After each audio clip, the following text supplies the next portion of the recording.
এই আন্দোলনটি আমি ব্যক্তি ইশরাক হোসেন আমি সেটি আহ্বান করি নাই।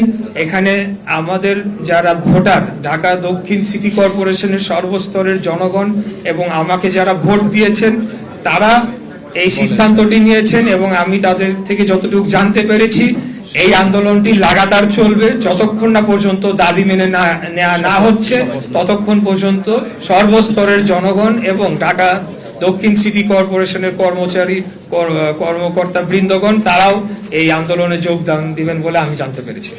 নির্বাচন অবৈধ, আপনাদেরকে আমার যে আইনের যে মূল কপিটা বা আমাদের আবেদনের মূল কপিটা পড়ে দেখতে হবে। সেখানে আমরা স্পষ্ট বলেছি যেই ফলাফলটা ঘোষণা করা হয়েছে এবং যেই গ্যাজেটটা প্রকাশ করা হয়েছে সেটিকে আমরা অবৈধ চেয়ে আমরা আবেদন করেছি। অতএব যখন আমরা অবৈধ বলছি তখন আমরা সেই যে ফলাফলটাকে সেটাকে আমরা মিন করে অবৈধ বলছি।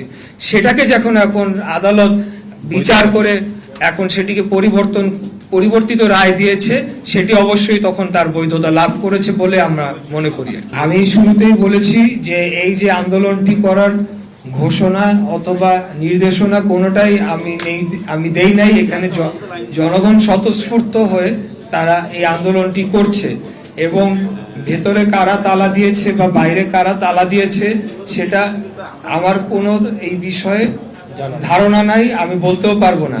স্বতঃস্ফূর্তভাবে এখানে হাজার হাজার লোক তারা এখানে যোগদান করছে। তো তারা যদি কেউ পদক্ষেপ নিয়ে থাকে তাদের ক্ষোভের থেকে সেটি তারা করছে, সেখানে এই বিষয়ে আমরা অবশ্যই কোনো নির্দেশনা এই ধরনের দিব না। কারণ আমরা বাংলাদেশ জাতীয়তাবাদী দল বিএনপি গণতান্ত্রিক নিয়মতান্ত্রিক রাজনৈতিক ধারায় বিশ্বাসী, আমরা আইনের শাসনে বিশ্বাসী, আমরা আইনের প্রক্রিয়া সেটিকেই আমরা পার্সু করে যাচ্ছি।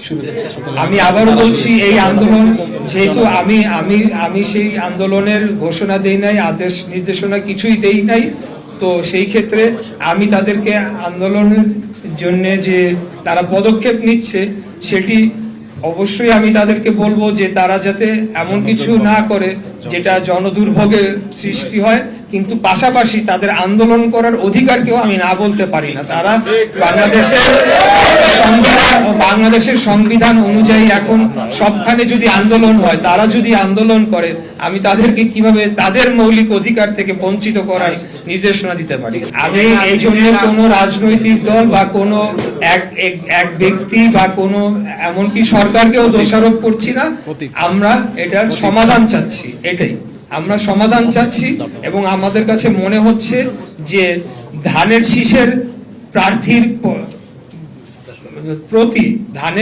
প্রার্থীর প্রতি বৈষম্য করা হচ্ছে।